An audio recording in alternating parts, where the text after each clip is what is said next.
อีก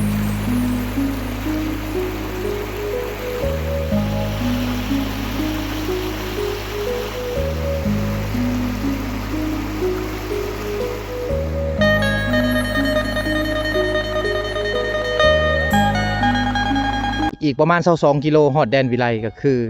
ฮอดใกล้ๆกับอันเมืองนองนั่นเองพี่น้องเนาะโอ้ยรถลบเป็นเส้นทางหล่อเรียบตามธรรมชาติเลยแหละพี่น้องเนาะคือกับเส้นทางที่ว่าก็คือขังอาทิตย์ขังแรกที่ว่าบนโหนมาเส้นทางนี้เนาะอยากลองมาเบิ่งพี่น้องเลยว่ามัน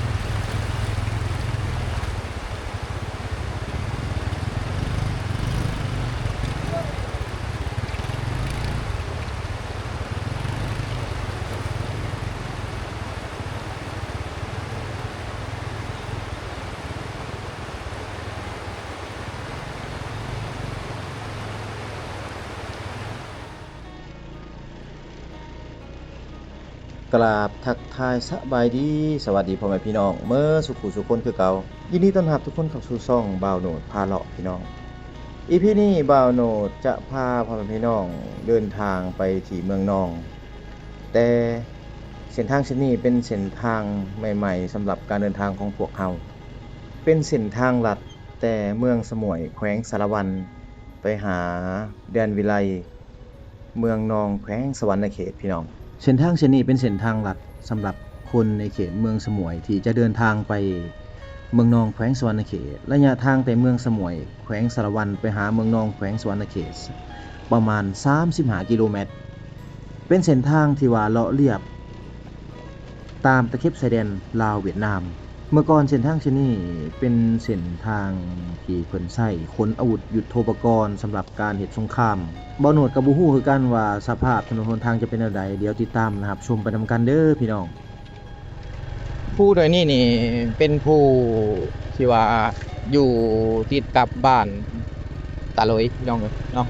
บ้านตาลอยเป็นสายผู้ที่ว่ายังอุดมสมบูรณ์หลายเด้ผู้ข้างหน้านี่พี่น้องอยู่เรียบกับชายแดนลาวเวียดนามพระเจ้าว่าอยู่ข้างเทิงนี่ยังมีขาแดงพี่น้องขาแดงนี่เป็นสัตว์สงวนจะเป็นสัตว์เกือบว่าสูญพันธุ์เลยพี่น้องเกือบว่าสูญพันธุ์นั่นแหละเนาะขาแดงหายากเลยเพราะมันอยู่ในจอมพูอยู่ในป่าตึบพี่น้องถ้าว่าไผขึ้นไปเห็นแล้วขาลงมานี่โอ้ยเขาจับแท้เลยเขาจับเลยแหละพี่น้องแต่ก่อนเนี่ยมีลายอยู่ทางเขตขาแดงอยู่ตามตีนภูเนี่ยมีชาวบ้านเขาจะว่าแต่ว่ามาปัจจุบันนี้คนเมื่อก่อนนี่ล่าสัตว์ลายโพดก็เลยว่าเห็นให้ขาแดงนี่ขึ้นไปอยู่ทางภูนพี่น้องเนาะบางอันกลุ่มมันก็ไปทางเวียดนามหมดแล้วพี่น้อง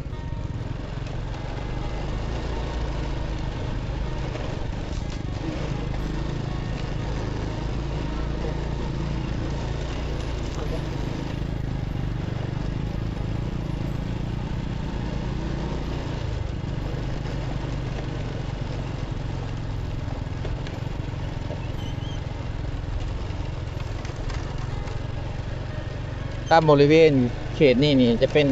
เขตสวนเขตไร่ของคนในเขตนี่เนาะเขาจะเห็นปลูกมันแน่ปลูกมันต้นมันสำปะหลังส่วนหลายจะปลูกมันต้นนะมันสำปะหลังแหละอยู่ทางเดินนี้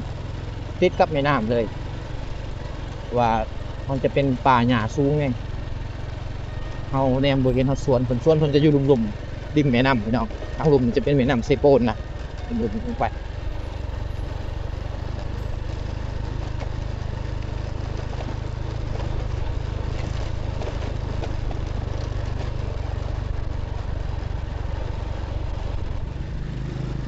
โอ้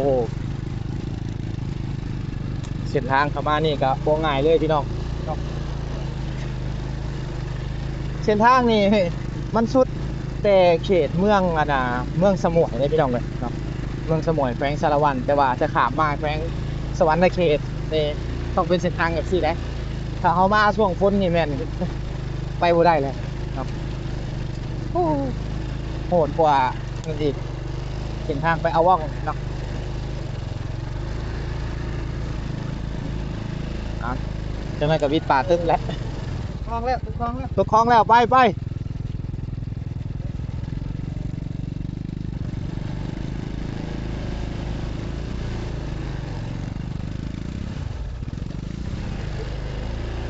ยก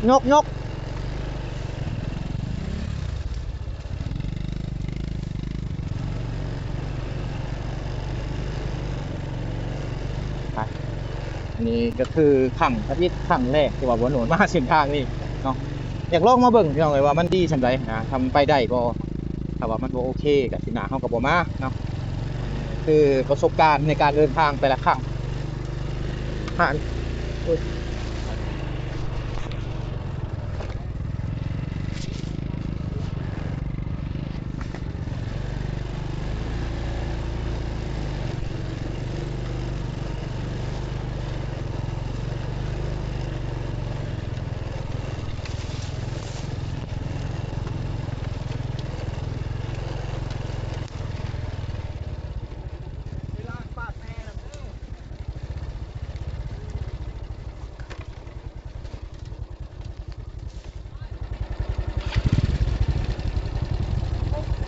ทุกเส้นทางเข้ามา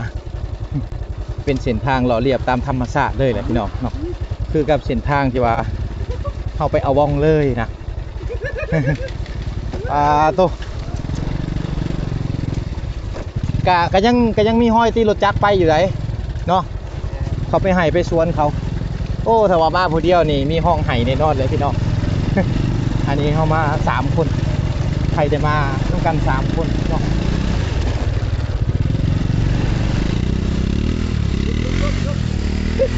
ต่อยคุยก่อนไปต่อยคุยก่อน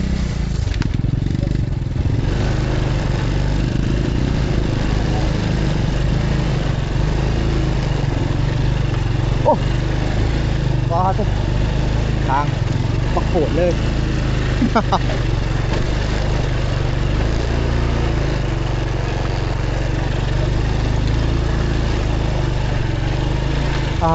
เอาคิดมาแล้วเดี๋ยวเราพากันเดินทางกันต่อเนาะ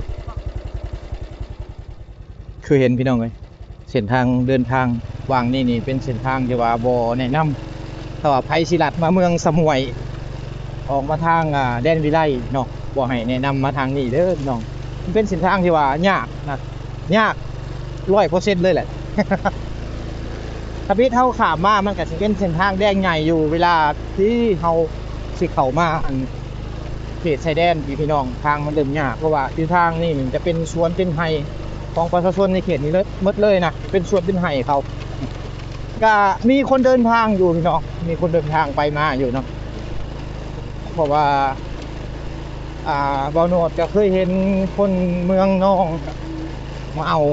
คนเมืองสมุยแขวงสารวันก็มีอยู่เนาะเป็นเส้นทางที่ว่าผู้บ่าวเขาไปลิ้นสาวอยู่ทางเขตเมืองนองเนาะทางนี้นะ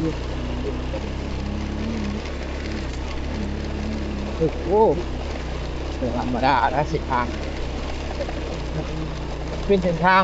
เลาะเรียบตามตีนเขาไปขึ้นเขาลงเขาแบบนี้แหละพี่น้องเนาะ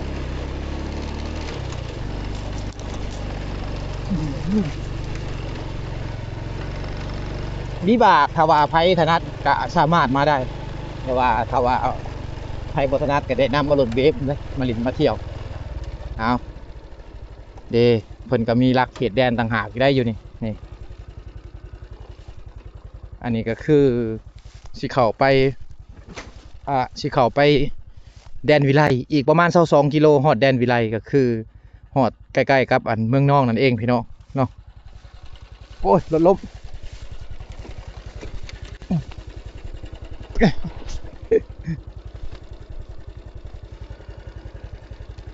เอาเฮาก็เดินทางต่อ ก่อนจะฮอดก็บ่ได้ง่ายนะแต่ว่าค่าขึ้นมาฮอดพี่ก็คือว่าใครหลายเติบเส้นทางเนาะใครกว่าสบายกว่าทางที่ว่าเฮาเลาะเรียบตามตีนภูหั่นวังนี่จะเป็นวังอัน ป่าเปิดแน่พี่น้องเฮ็ดให้ถนนหนทางอยู่ว่านี่มันแห้งเนาะอันนี้นี่จะเป็นเส้นทางหลักของชาวบ้านเขาเจ้า แต่เมืองสมุทรหาเมืองนองเนาะพี่น้องเนาะแต่ว่ามาในปัจจุบันนี่ก็คือ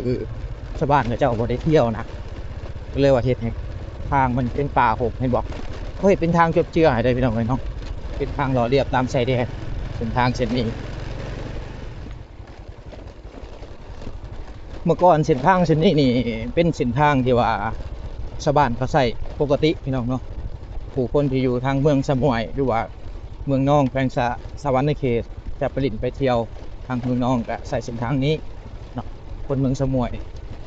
ที่กลับบ้านมาเมืองสมุยก็ใช้เส้นทางนี้แต่เมื่อก่อนพี่น้องเป็นเส้นทางที่ว่าดีพอสมควรนะแต่ว่าส่วนหลายแหละคนเขตชายแดนลาวเวียดนามนี่เขาจะใช้เส้นทางลาวเวียดเอามันจะใกล้กว่าพี่น้องก็เลยว่าเห็นเจ้าใช้เส้นทางนี้เส้นทางเวียดนามหลายกว่าเส้นทางนี้ก็เป็นเส้นทางกลายมาเป็นเส้นทางที่ว่าเป้เพ่หรือว่าเป็นเส้นทางที่ว่าเปรี้ยวมีแต่ป่าเนาะคนเขาก็เลยว่าเลิกใช้กันก็บ่แนะนำเลยพี่น้องเลยครับเอาไผสิมาลิ้นมาเที่ยวตามเส้นทางเส้นนี้ก็บ่แนะนำเนาะใช้เส้นทางปกติดีกว่า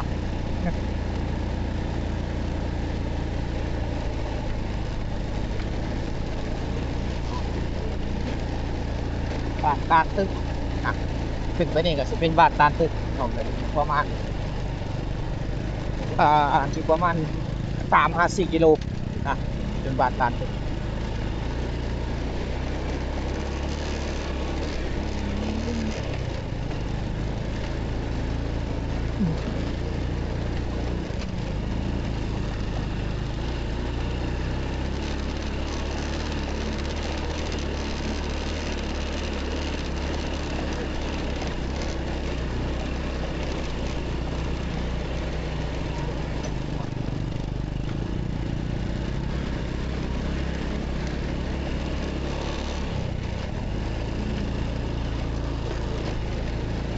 โอ้ยถ้าว่ามาช่วงฝนนี่โอ้ยไปมาบ่ได้เลยพี่น้องเอ้ยยากหลายเดินทางได้ในช่วงฤดูแล้งเท่านั้นนะ